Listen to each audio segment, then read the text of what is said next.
Art and culture में एक कदम और आगे बढ़ते हैं। आज हम टू मने हमने पहला जो चैप्टर कवर किया था पिछले लेक्चरों में वो था इंडियन लैंग्वेजेस एंड लिटरेचर 1। उसके रिलेटेड मल्टीपल लेक्चर आए। आज जो हम कर रहे हैं वो है इंडियन लैंग्वेजेस एंड लिटरेचर 2। इसका मतलब क्या है? पहले चैप्टर के अंदर कहाँ तक का पार्ट कवर था? अर्ली मिडिवल पीरियड, मतलब आपने एक तरह से एंशिएंट कवर किया था सारा। आज के इस चैप्टर से एक अध्याय का आरंभ होगा और उसमें कवर होगा अर्ली मिडिवल से लेकर के मॉडर्न पीरियड तक की लिटरेचर। मतलब आप इस चैप्टर के वाया मॉडर्न इंडियन लैंग्वेजेस का जन्म होते देखेंगे। क्या होते देखेंगे मेरे बच्चे? मॉडर्न इंडियन लैंग्वेजेस का जन्म होते देखेंगे। जैसे उदाहरण के तौर पे पंजाबी, गुजराती और बोलो बेटा, डरते क्यों? हिंदी, उर्दू बोलो, डरा मत करो। दूसरी कोई भाषा बोलो। हाँ, बंगाली और उड़िया।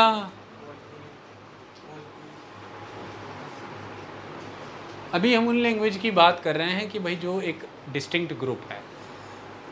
आज बता देंगे तुमको कि भोजपुरी, मगधी, मैथिली ये हिंदी की ही रीजनल वेरिएशन है।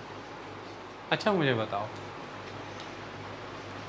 राजस्थानी भाषा जो है ये कॉन्स्टिट्यूशन के 8th शेड्यूल में है क्या? नहीं। क्यों? हिंदी की रीजनल वेरिएशन है भाई। और इसके तहत ये प्रमाणित होता है कि आप राजस्थान का पीसीएस दे सकते हो अगर 10th में हिंदी है तो। लेकिन गुजराती जो है वो कॉन्स्टिट्यूशन के 8th शेड्यूल में है। गुजराती अपने आप में एक डिस्टिंक्ट वर्नाकुलर लैंग्वेज है भाई, वो हिंदी की वेरिएशन नहीं है। ओके। यूपी के आसपास, दिल्ली के आसपास बोले जाने वाली खड़ी बोली हिंदी की वेरिएशन बोल सकते हो। तो इस तरह से अलग अलग चीज़ों को आज आप पढ़ेंगे। हिंदी पढ़ेंगे, उर्दू पढ़ेंगे, स्क्रिप्ट के बारे में पढ़ेंगे। आइए आरंभ करते हैं, पढ़ने की यात्रा का आगाज़ करते हैं। पढ़ तो फिर आप बहुत कुछ लेंगे, क्योंकि मैं बदनाम ही इस चीज़ के लिए हूँ कि पढ़ाता बहुत है। क्यों बदनाम है? बोलो, डरो मत। जब मैं खुद कह रहा हूँ तो बोलो। पढ़ाते बहुत हैं, पढ़ाते ही रहते हैं। चलो आओ आओ पढ़ाएं, कुछ और बदनाम हो जाएं। चैप्टर का नाम क्या है बेटे? एंड इंडियन नहीं बेटा, पूरा नाम बुलाओ, जल्दी इंट्रोड्यूस करो। 2। ओके। ऑब्जेक्टिव समझ लें पहले, हम इस चैप्टर को पढ़ना क्यों चाहते हैं। अमूमन मैं ऑब्जेक्टिव लिखता नहीं होता, पर आज लिखा ताकि कॉन्सेप्ट क्लियर होते रहे। क्या लिखा ऑब्जेक्टिव पहला? We will learn about the development of modern Indian languages and their literature. हम इस चैप्टर के वाया मॉडर्न इंडियन लैंग्वेजेस और उनकी लिटरेचर को स्टडी करेंगे। The role played by the Christian missionaries in producing the earliest dictionaries and grammar of modern Indian languages। कभी सोचा था मॉडर्न इंडियन लैंग्वेजेस जो आज आप बोल रहे हैं सारी ज़िंदगी, इनसे जुड़ी हुई शुरुआती डिक्शनरियाँ और ग्रामर विकास करने में क्रिश्चियन मिशनरियों की बहुत अग्रणी भूमिका है। ओके। बस ऐसे ही एमसीक्यू आते हैं और आपको फंसा लेते हैं। हम करेंगे, इसको पढ़ेंगे। और फिर इन्हीं मॉडर्न इंडियन लैंग्वेजेस के द्वारा बहुत सी लिटरेचर का जन्म हुआ। द रोल ऑफ द भक्ति मूवमेंट, तो क्रिश्चियन मिशनरीज की भूमिका, भक्ति मूवमेंट की भूमिका, द रोल ऑफ द भक्ति मूवमेंट एंड नेशनलिज्म, तो हमारे देश में जो वेव ऑफ नेशनलिज्म आई, राष्ट्रवाद का दौर है, उसकी भूमिका in the development of modern Indian literature. ये सब हम समझेंगे। Examine the relationship between socio-cultural changes in the Indian society and the literature in different Indian languages। Okay. जैसे उदाहरण के तौर पर देखो, मिडिवल इंडिया के दौरान सोशल और कल्चरल फ्रंट पर कुछ चेंजेस आ रहे थे। हो ये रहा था कि अब तक की जो डिप्राइव्ड क्लासेस हैं, मेजॉरली द लोअर क्लासेस, उनके द्वारा मूवमेंट चलाई जा रही थी, दैट इज़ द भक्ति movement, and that movement is a social religious reform movement. Social religious reform movement, आप समाज को, धर्म को, उसके मतों को, उसके द्वारा अपनाए जाने वाले प्रक्रियाओं को बदलने में लगे हुए थे। जैसे कि जो सपोज़ कीजिए हमारे देश में महिलाओं को धर्म के क्षेत्रों में अधिकार नहीं थे, वो आप दिलवाना चाहते थे। शूद्रों को और दलितों को जो अधिकार नहीं थे वो आप दिलवाना चाहते थे। धर्म को ऊपर के वर्गों ने, यानी कि अपर वर्ण, अपर कास्ट ने अपने तक ही सीमित रखा था, आप उनकी गिरफ्त से उसे बाहर लाना चाहते थे। सभी को समान नागरिक के रूप में एक डिग्निफाइड आइडेंटिटी देना चाहते थे कि सबको प्रॉस्पेरस होने के अधिकार हैं, सबको ही नॉलेज गेन करने के राइट्स हैं, सभी को समाज में इस धार्मिक संस्थान, उस डीटी, उससे जुड़े हुए आयामों को समझने के अधिकार हैं। सपोज़ करो ना कि आप 4 लोग एक इलाके में रहते हो, 2 लोगों को मंदिर जाने की, वो रिलीजियस स्क्रिप्चर और टेक्स्ट पढ़ने की, उस डीटी को छूने की, उसके समीप जाने की अनुमति है, पर बाकी 2 को नहीं है। तो ये 2 तो उन पहले वाले 2 के मुकाबले डिप्राइव माने गए ना, तो ये तो डिप्राइव्ड रहे ना।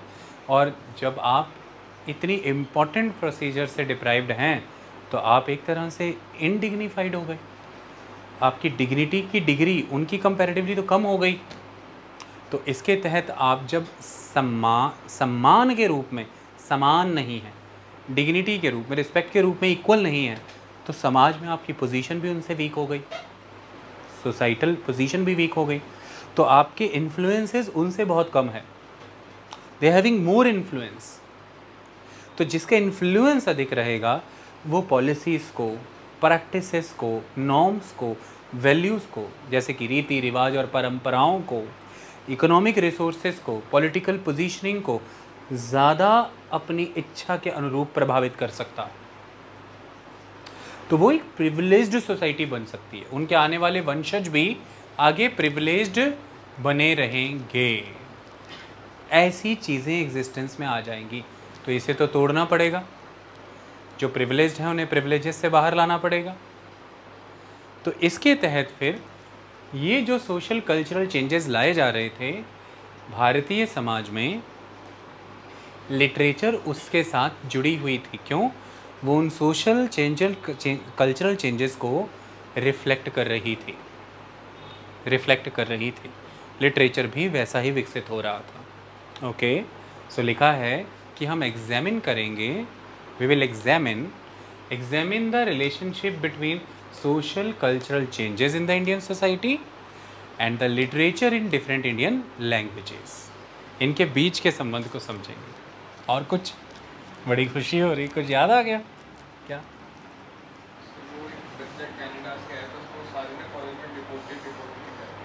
डिपोर्टेड कह रहे हैं?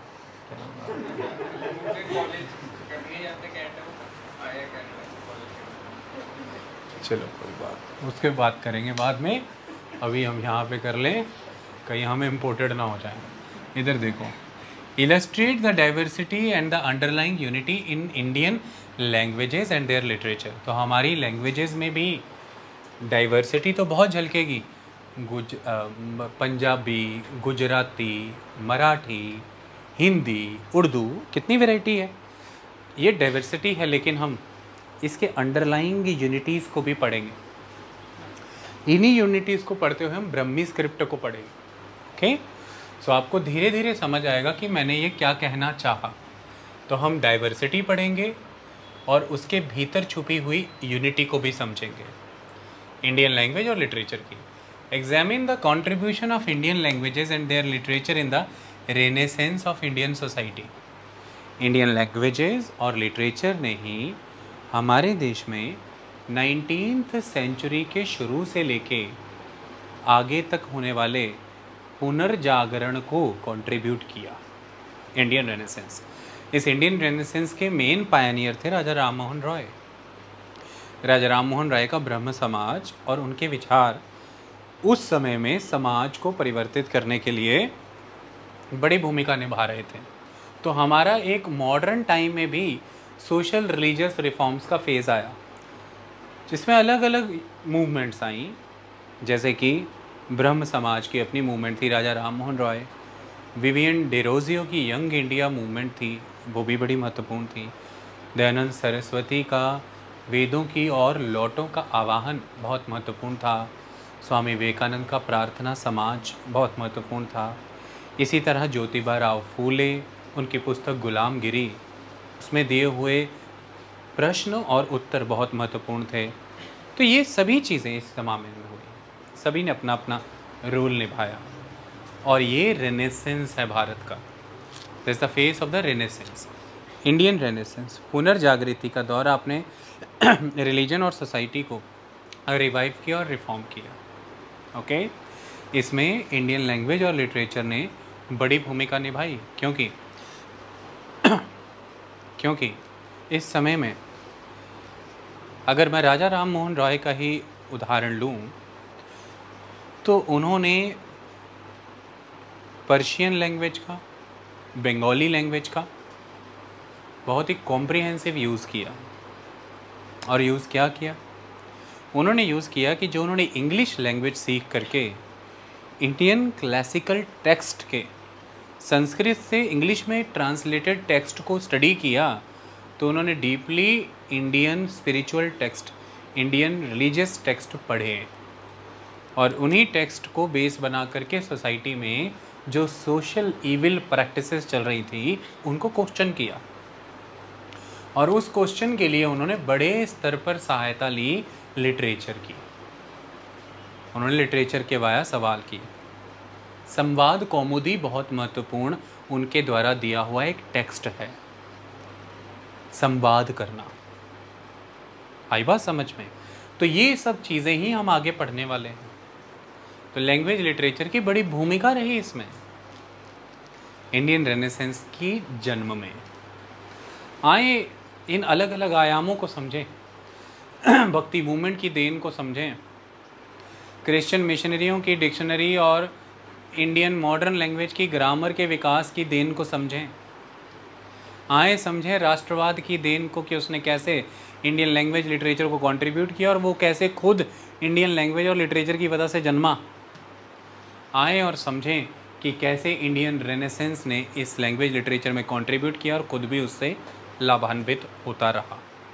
आए समझें भारतीय भाषाओं की डाइवर्सिटी और इनके भीतर की एकता को, और आए अपने आप को सक्षम बनाएं कि हम देश के प्रति अब सार्थक हो रहे हैं, रेलेवेंट हो रहे हैं, और उसी सार्थकता को जांचने वाला एक एग्ज़ाम सिविल सर्विसेज, हम उसके और नज़दीक आ रहे हैं। आप उस एग्ज़ाम के साथ अलाइन कर सकते हैं। फतेह तो कोई क्या ही हासिल करेगा, ओके? और वो एग्ज़ाम हर साल खुद को और ज़्यादा इंडियन सोसाइटी के साथ अलाइन करता है। तो एग्ज़ाम से अलाइन होने का फार्मूला फिर क्या है? आप इंडियन सोसाइटी से ही अलाइन हो जाइए। आप दोनों जब सेम चीज़ के प्रति अलाइन हो जाएंगे, आप और एग्ज़ाम, तो आप इनडायरेक्टली एक दूसरे के प्रति अलाइन हो गए ना। बात समझ में आई? Exam is equal to water, you is equal to water, so exam is equal to you. ऐसी होती है ना ज़िंदगी। तो exam is equal to Indian society, that is polity, economy, culture, and you is equal to Indian society, that is exam is equal to you. That's it. कोई समस्या तो होती नहीं कुछ। चलो, exam is equal to society and you is equal to corrupt practice. फिर exam is equal to you कभी भी नहीं होगे, ओके? देश की समस्याओं का हल कभी भी किसी जोड़ तोड़ जुगाड़ में नहीं है। तो जब देश की समस्याओं का हल इसमें नहीं है, तो आपकी समस्याओं का हल इसमें कैसे होगा? ओके, चलिए। तो टॉपिक की पहली बिगनिंग है बेटा कौन सा नाम क्या है? गगन। तो टॉपिक की पहली बिगनिंग है बेटा Gagan, north Indian languages and literature. चले बड़े, कौन सी Indian languages and literature? North India. यार बंदा सीख रहा है, अब समझ रहा है, कॉन्फिडेंट। चलो स्टार्ट। लिखा है द ओल्ड अपभ्रंश भाषा, it is a language, had taken new forms, नए नए फॉर्म्स ले रही हैं, और evolve into an another form. तो एक तो जो अपभ्रंश है वही नए नए फॉर्म्स ले जाएगी इसको, या फिर वो इस तरह से इवॉल्व हो जाएगी कि वो अपभ्रंश की जगह ही कुछ और ही हो जाएगा। ओके, वो लाइन लिखी नहीं, वो मैंने आपको बता दी। इसका क्या मतलब है वो हम समझ लेंगे। सवाल ये है कि फिर एवोल्यूशन किस दिशा में हो रहा है। तो languages were evolving at 2 levels, the spoken and the written. 2 स्तर पर लैंग्वेजेस इवॉल्व होती हैं। स्पोकन लेवल पे इवॉल्व होती हैं, रिटन लैंग्वेज पे इवॉल्व होती है। मतलब या तो स्क्रिप्ट नर्चर होती है या डायलेक्ट नर्चर होता है। ओके, ये 2 चीज़ें होती हैं जब तो फिर एक भाषा बनती है। आपके पास लैंग्वेज भी है और आपके पास उसे उतारने के लिए ज़मीन पर लिखने के लिए स्क्रिप्ट भी है, लिपि। तो बोली और लिपि को मिलाना होता है, भाषा बन जाती है। किसे किसे मिलाना होता है? सही है, चले आगे चलें। तो वो लिखा है languages were evolving at 2 level, the spoken and the written language. क्या लिखा है यहाँ पे? The old Brahmi script of the Ashoka days had undergone a great change. हम किस पीरियड की बात कर रहे हैं?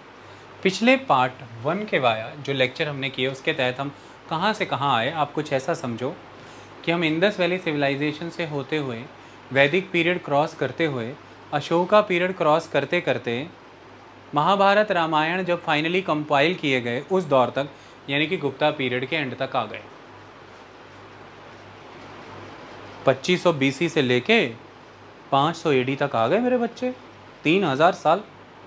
ओके, यहाँ से आरंभ होता है राजपूत काल का, मिडिवल इंडिया। एंशिएंट खत्म। एंशिएंट इंडिया का कौन से एम्पायर का दौर गोल्डन पीरियड कहलाता है? डिपोटेड याद है, गुप्ता नहीं याद मेरे बच्चे को।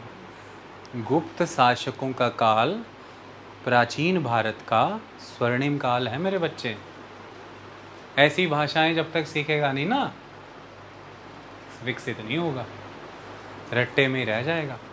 ओके, गुप्त शासकों का क्या है शहर? ये रिपीट करना, अच्छे से बताओ, पूरी बात बताओ।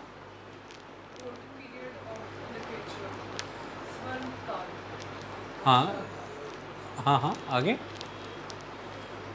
बोलो, डरती क्यों, घबराती क्यों? हरप्रीत बोलेगा, जब ये बोलते हैं तो मोती निकलते हैं। बोलो बेटा।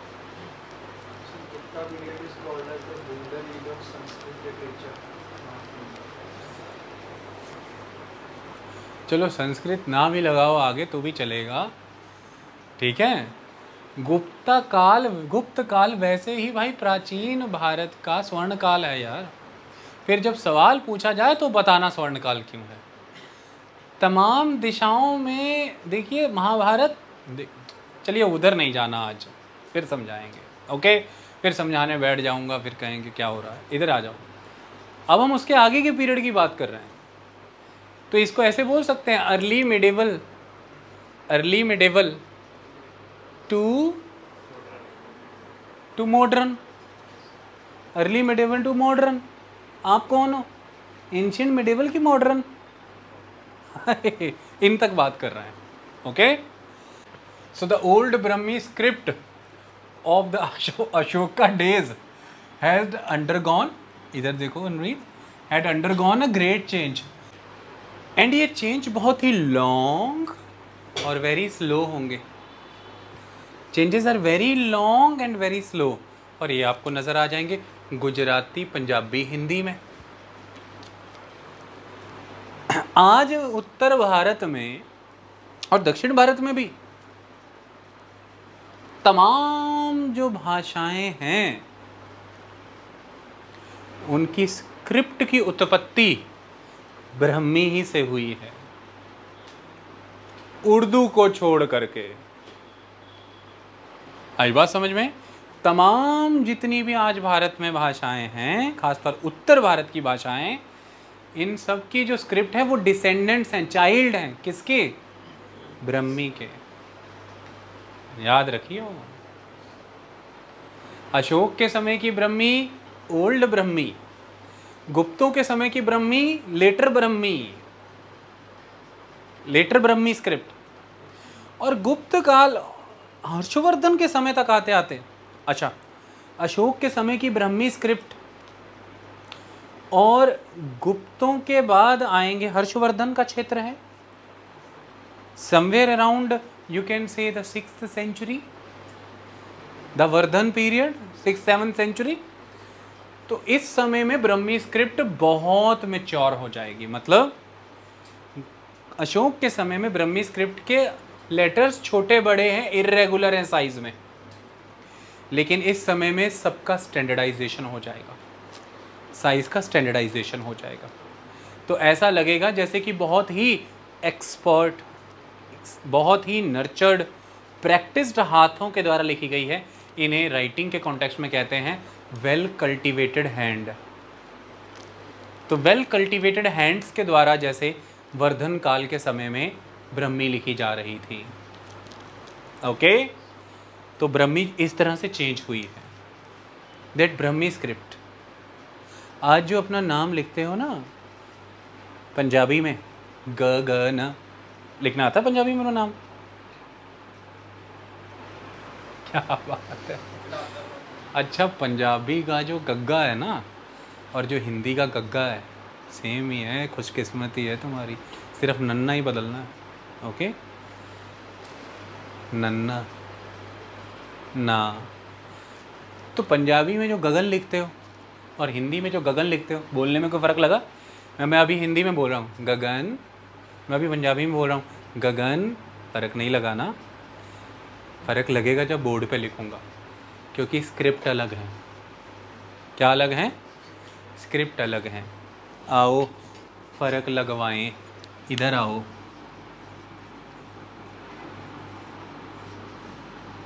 ये देखा, ये देखा, ये किस भाषा में है, ये किस भाषा में है? बोलने में तो सेम आ रहा है डायलेक्ट वाइज, स्क्रिप्ट का अंतर है। ये गुरुमुखी स्क्रिप्ट है, ये देवनागरी स्क्रिप्ट है हिंदी वाली। तो हिंदी की स्क्रिप्ट है देवनागरी लिपि और पंजाबी की स्क्रिप्ट है गुरुमुखी। और ये दोनों डिसेंडेंट हैं, दोनों संतान हैं किसकी? ब्रह्मी की, एक समय की ब्रह्मी स्क्रिप्ट की। ओके, क्लियर हुआ? तो both are the descendants of the Brahmi script. Okay, तो आज आप संस्कृत भी देवनागरी में लिखते हैं।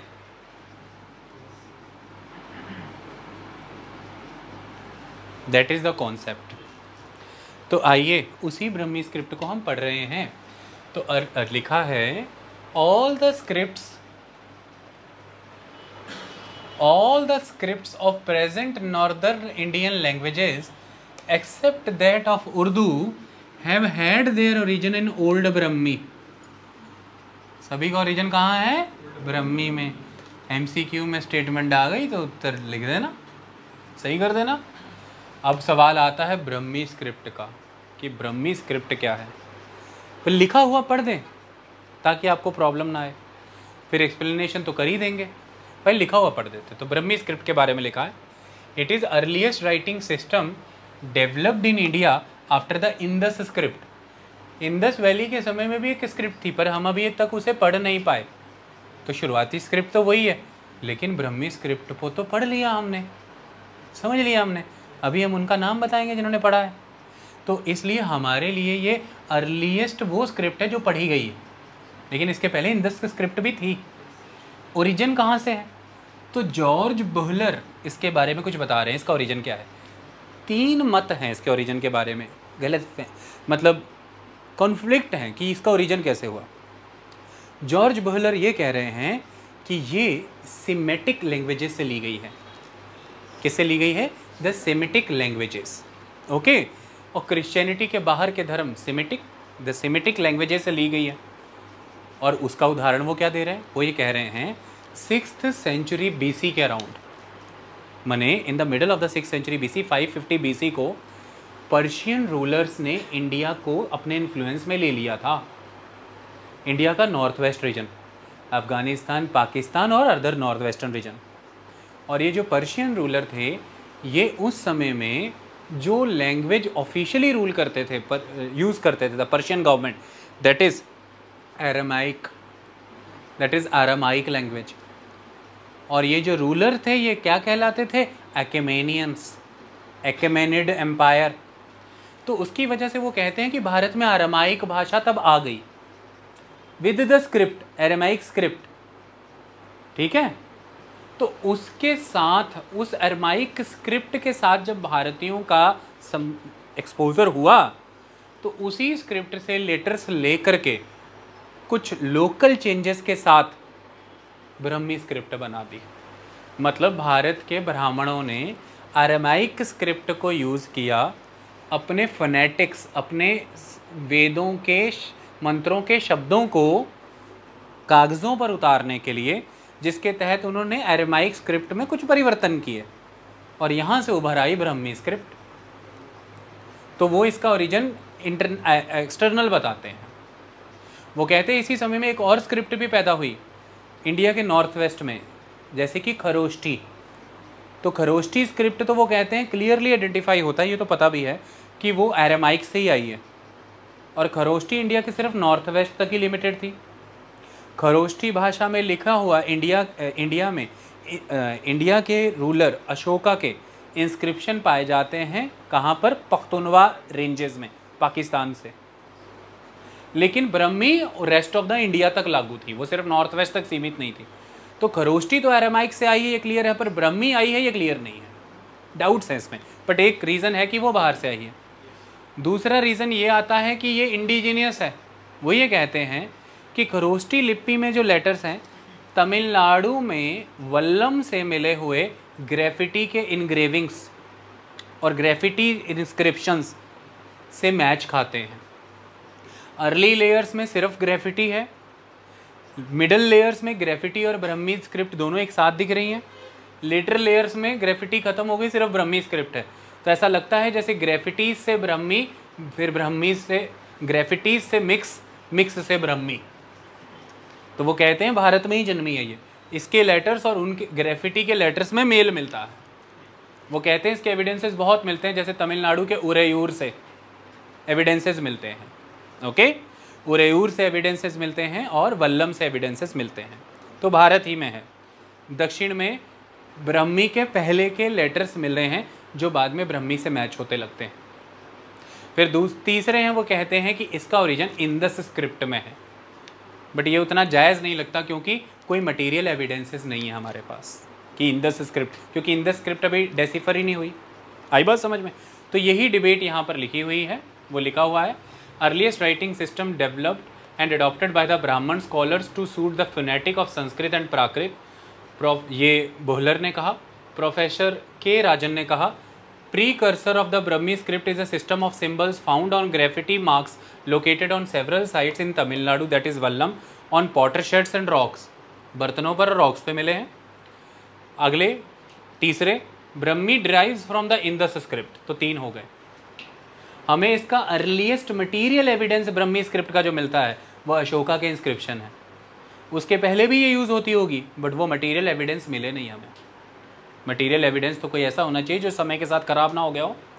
सो the earliest securely dated examples available of the Brahmi script dated back to the 3rd century BC, that is the Mauryan Empire, on a set of royal rock inscription spread in north and central India by the Indian Emperor Ashoka, 268 BC से 232 BC तक वो थे, known as the edicts of Ashoka, that is Ashokan inscriptions। ब्रह्मी इसके पहले origin होगी ऐसा माना जाता है, ये तभी की नहीं है।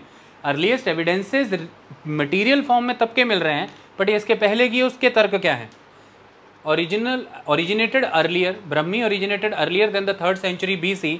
उदाहरण, वेदों में अटैच द ब्राह्मण ग्रंथ था, और ब्राह्मण ग्रंथ पूरे वैदिक लिटरेचर का एक ऐसा सेक्शन है जो मेजॉरली प्रोज राइटिंग में है। उसके पहले जो वेदास है, ऋग्वेद, वो इस तरह से डेवलप किए गए हैं कि आप रिसाइट कर सके वर्सेस। क्योंकि वो ओरली ट्रांसमिट करने थे। पर जब कोई चीज़ हमने प्रोज में लिखी है सिंपल पैराग्राफ फॉर्म में, तो वो तो फिर बिना राइटिंग के पॉसिबल नहीं है। तो ब्राह्मणों का प्रोज में होना मेजॉरली इसका दावा करता है कि उस समय में रिटन टेक्निक्स थी। ओके, बट हमारे पास कोई मटेरियल एविडेंसेस नहीं है। तो ये the Brahmanas only section of the Vedic corpus written mostly in the prose. इसके अलावा हमें श्रीलंका की राजधानी अनुराधापुरम, पुरानी राजधानी से एक इंस्क्रिप्शन मिली है जो प्राकृत भाषा में है पर स्क्रिप्ट ब्रह्मी है। और वो कब की है? लगभग 450 BC की, अशोक से 100 साल भी पहले की। तो इससे पता लगता है कि ब्रह्मी स्क्रिप्ट मौर्यों से भी पहले थी, मौर्यों से 100 साल पहले की ये मिलती है। और तीसरा एविडेंसेस ये है कि अलेक्जेंडर द ग्रेट जब भारत आया, वो भी कब आ रहा है? अशोक से बहुत पहले। तो उसके हिस्टोरियंस के रिटन टेक्स्ट से एविडेंस मिलता है कि इंडियंस को राइटिंग की नॉलेज थी। ओके, और अगला एविडेंस मिलता है पाणिनि ने जो ग्रामर लिखी है, ये समवेयर 5th सेंचुरी के अराउंड की है। और इतना कॉम्प्रिहेंसिव ग्रामर वर्क पॉसिबल नहीं है रिटन टेक्निक के बिना, बट उसके भी मटेरियल एविडेंस तो नहीं है ना हमारे पास। तो ये सब एविडेंसेस शो करते हैं कि ये पुरानी है, अशोक के भी समय की। बट अशोक के समय का रिटन एविडेंस हमें मटेरियल फॉर्म में मिल रहा है। Most examples of Brahmi in the north and central India represent the Prakrit language. मतलब ब्रह्मी स्क्रिप्ट के नॉर्थ और सेंट्रल इंडिया से मिलने वाले ज़्यादातर जो एविडेंसेस हैं, एग्जाम्पल्स हैं, वो किस भाषा के हैं? पाली, प्राकृत या अपभ्रंश या कोई और प्राकृत। ओके, 2nd सेंचुरी BC से ब्रह्मी वाइड स्प्रेडली यूज होने लगी। इसके आगे के नोट्स अब मैं बनाता हूँ। यहाँ तक का प्रोसेस हम एक बार रिकॉल करें और फिर हम आगे बढ़ेंगे। अभी तक हमने ब्रह्मी स्क्रिप्ट के ऊपर ही जिक्र किया, चीज़ों को दोहराएंगे लेकिन अपने तरीके से। वो क्या? अभी अभी यहाँ पर ये उल्लेख मिला कि सबसे अधिक जो भाषा प्रयोग में आई है ब्रह्मी स्क्रिप्ट को यूज़ करके, वो है प्राकृत। यानी कि प्राकृत लैंग्वेज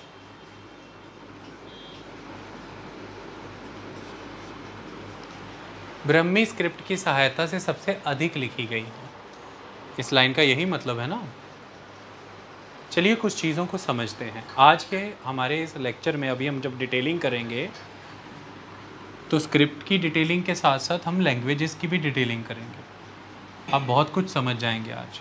ओके, सबसे पहली चीज़ जो यहाँ पर उभरती है वो ये कि जब हमने अभी इसके 3 ओरिजिन के रीज़न समझे, उनमें कॉन्फ्लिक्ट क्या थे मेजॉरली।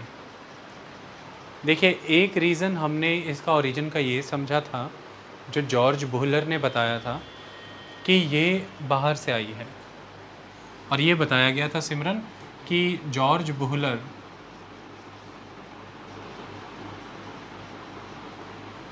ये कहते थे कि ये अकेमेनिड एम्पायर के द्वारा यूज़ किए जाने वाली जो स्क्रिप्ट थी, दैट इज़ एरामाइक, ये उससे उभरी है, हमने उसी से ली है। क्लियर? पहले तो कुछ इस बारे में समझे। तो आप मुझे ये बताएं कि भाई ये अकेमेनिड एम्पायर कहाँ पर बेस्ड था? हाँ जी, हाँ, तो मुझे बताएं भाई कहाँ पर बेस्ड था गगन ये? तो ये अकेमेनिड एम्पायर यानी कि एक्मेनियंस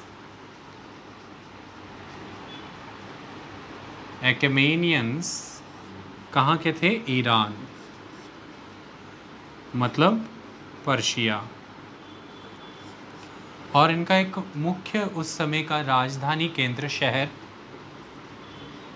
परसेपोलिस। अब ये कहा जाता है कि ये रूलर्स का इन्फ्लुएंस बहुत कॉम्प्रिहेंसिव एरिया में रहा और 550 BC के अराउंड इनका इन्फ्लुएंस जब अपने सेंटर से ईस्टवर्ड आगे बढ़ा तो भारत के नॉर्थ वेस्ट तक ये इन्फ्लुएंस आया। ये 550 BC के अराउंड। इनका रूलर डारियस उसका जिक्र भारत में मिलता है। ओके, और ऐसे में जब ये लोग आए इन क्षेत्र में तो इनके साथ इनकी वो स्क्रिप्ट भी यहाँ पर आई, दैट इज़ एरामाइक। तो वो स्क्रिप्ट भी साथ में आई, दैट इज़ एरामाइक। ओके, पहले मैं आपको थोड़ा सा एरिया दिखाना चाहता हूँ ताकि आपको मेंटल क्लैरिटी हो जाए कि हम किस रीजन की बात कर रहे हैं, आप उसको समझ लीजिए।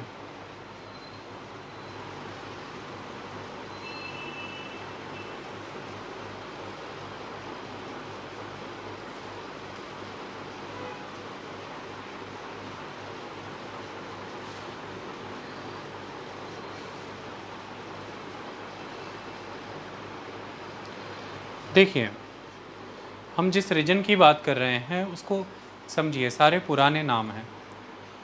अगर ध्यान से देखा जाए तो ये इंदस रिवर है, दिस इज़ इंदस रिवर। और इंदस रिवर जहाँ पर आकर के समुद्र में मिलती है अरेबियन सी में, वहाँ पे एक बंदरगाह बनता है, that is Karachi port, Karachi का बंदरगाह, सिंधु नदी। तो इंदस से आप अंदाज़ा लगा सकते हैं कि रूल कहाँ तक था। ओके, नीचे ये देखिए, ये पर्शियन गल्फ इलाका है। तो ये देखिए पर्शियन रूलर का परसेपोलिस, द इम्पॉर्टेंट एरिया। तो यहाँ से आप देख सकते हैं ये वेस्टवर्ड एक्सटेंड हुए हैं और कहाँ तक जा रहे हैं, देखिए ब्लैक सी के साउदर्न रीजन तक जा रहे हैं, मेडिट्रेनियन सी के ईस्ट में भी हैं ये, देखिए कैस्पियन सी के नीचे नीचे हैं, और ब्लैक सी और कैस्पियन सी के बीच में यहाँ पर कॉकेसस माउंटेंस हैं। कॉकेसस माउंटेंस के ऊपर नहीं जा पाई है, ठीक है। और उसके बाद आप यहाँ पर आ जाइए, देखिए ये सारे इलाके, जैसे ये पार्थिया का इलाका, ओके, यहाँ से रवि नदी कौन सी बह रही है, देखिए ऑक्सस रिवर फ्लो कर रही है। तो यहाँ पर नदियाँ थी, अमू दरिया, सीर दरिया, आरल सी में जाया करती थी। तो इसी तरह से हमें वो नदियाँ यहाँ पर नज़र आ रही हैं। क्लियर। यहाँ से होते होते आप देख सकते हैं ये ऑरेंज एरिया कहाँ तक आ गया है, ये जो पंजाब के क्षेत्र से 5 नदियाँ बहती हैं, सिंधु और उसकी ट्रिब्यूटरी नदियाँ। तो इंदस नदी तो ऊपर से आ रही है, लेकिन उसकी ट्रिब्यूटरीज भी आपको साथ में नज़र आ रही हैं, जैसे कि इंदस की ट्रिब्यूटरी जैसे झेलम, जैसे चिनाब, जैसे रावी, जैसे ब्यास, जैसे सतलुज, ये इंदस की ट्रिब्यूटरीज़ हैं। और ये देखिए ये सब यहाँ पर आपको मिल रही हैं, पंचनाड़ बनाते दिखा रही हैं। ओके, तो पंचनाड़ के आगे ये रीजन तक इन्फ्लुएंस था और ये उस समय में इंडियन सब कॉन्टिनेंट एरिया था। ओके, अब इसी को अगर हम मौजूदा मैप में देखना चाहें ताकि आप इसे कोरिलेट कर पाएँ कि आप किस रीजन की बात कर रहे हैं, तो मैं आपको दिखा देना चाहता हूँ। देखिए, तो देखिए हम इस रीजन की बेसिकली बात कर रहे हैं। मैप साफ साफ आ जाए तो कितना अच्छा हो।